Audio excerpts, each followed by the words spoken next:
Hello everyone. இப்போ நம்ம எக்ஸலில் operators and functions பற்றி பார்க்கலாம்.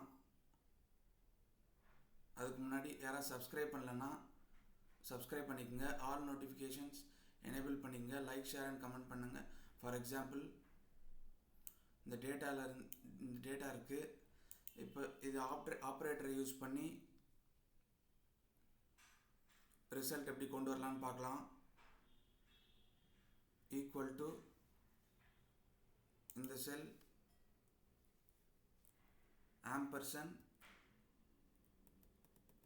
இந்த செல்னு கொடுத்து இப்போ என்டர் கொடுத்தோம்னா ரிசல்ட் வந்துடுச்சு. ஆனால் ஸ்பேஸ் வரல.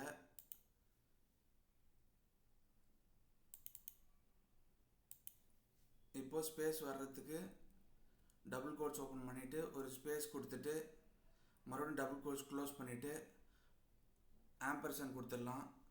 இப்போ ஸ்பேஸ் வந்துடும். Next equal to concat function.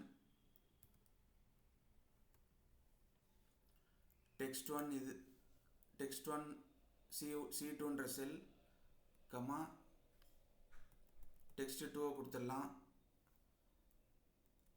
இப்போ என்ட்ரு கொடுத்தோம்னா ரிசல்ட் வந்துடுச்சு. ஆனால் ஸ்பேஸ் வரல.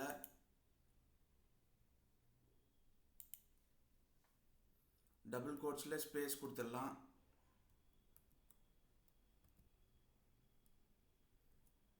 இப்போ ஸ்பேஸ் வந்துடுச்சு.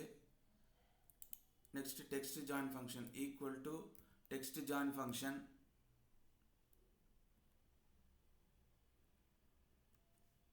டபுள் கோட்ஸில் ஸ்பேஸ் கொடுத்துடலாம். கமா நம்மளுக்கு ட்ரூ தான் வேணும். Ignore empty cells. Comma text1 comma text2.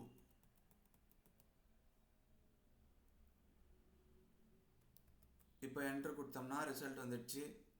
இதை அப்படியே ஃபில் பண்ணிக்கலாம்.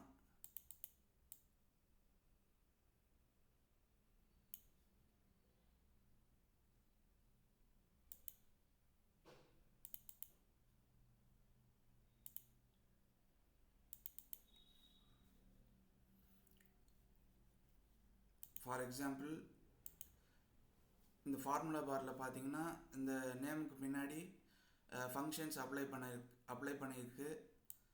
இப்போ இதை அப்படியே செலக்ட் பண்ணிவிட்டு கண்ட்ரோல்-C கொடுத்து காப்பி பண்ணிவிட்டு கான்ஸ்டன்ட் ரிசல்ட்டாக பேஸ்ட் பண்ணிக்கலாம். கண்ட்ரோல்-Shift-V கொடுத்து கான்ஸ்டன்ட் ரிசல்ட்டாக பேஸ்ட் பண்ணிக்கலாம்.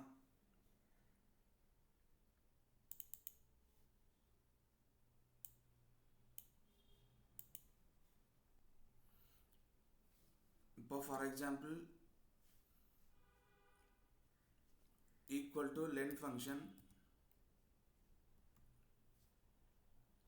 டெக்ஸ்ட்டை கொடுத்துடலாம்.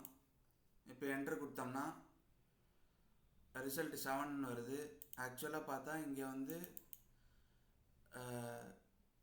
6 கேரக்டர் தான், 6 ஆல்ஃபபெட்ஸ் தான் இருக்குது.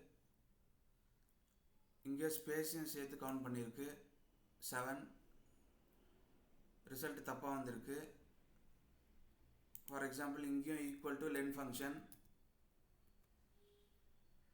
இந்த டெக்ஸ்ட்டை கொடுத்துட்டு இப்போ என்டர் கொடுத்தோம்னா அதே 7 தான் வருது. இப்போது டெக்ஸ்ட் ஜாயின் ஃபங்க்ஷன் யூஸ் பண்ணி கொடுத்ததை கொடுக்கலாம். Equal to len function. இப்போ என்டர் கொடுத்தோம்னா டெக்ஸ்ட் ஜாயின் ஃபங்க்ஷனுக்குரிய ரிசல்ட்டு வந்து கரெக்டாக வரும். லென்த்து 6ன்னு வரும். அதுக்கு உண்டான காரணம், ஃபார் எக்ஸாம்பிள் இது எடிட்டிங் மோடுக்கு போய் பார்த்தோம்னா இப்போ செலக்ட் பண்ணி பார்த்தோம்னா ஸ்பேஸையும் சேர்த்து செலக்ட் பண்ணியிருக்கு.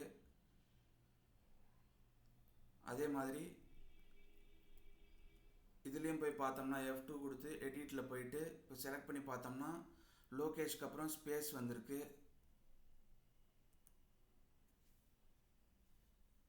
ஃபார் எக்ஸாம்பிள் இந்த டெக்ஸ்ட்டில் வந்து என்ன ஃபங்க்ஷன் யூஸ் பண்ணியிருக்கு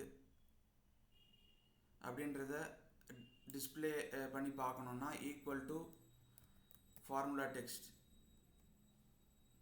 இந்த செல்லை செலக்ட் பண்ணிவிட்டு இப்போ என்ட்ரு கொடுத்தோம்னா இந்த செல்லில் என்ன ஃபார்முலா யூஸ் பண்ணியிருக்கு, ஃபங்க்ஷன் யூஸ் பண்ணியிருக்குன்றத நம்ம விஷுவலாக பார்க்க முடியும்.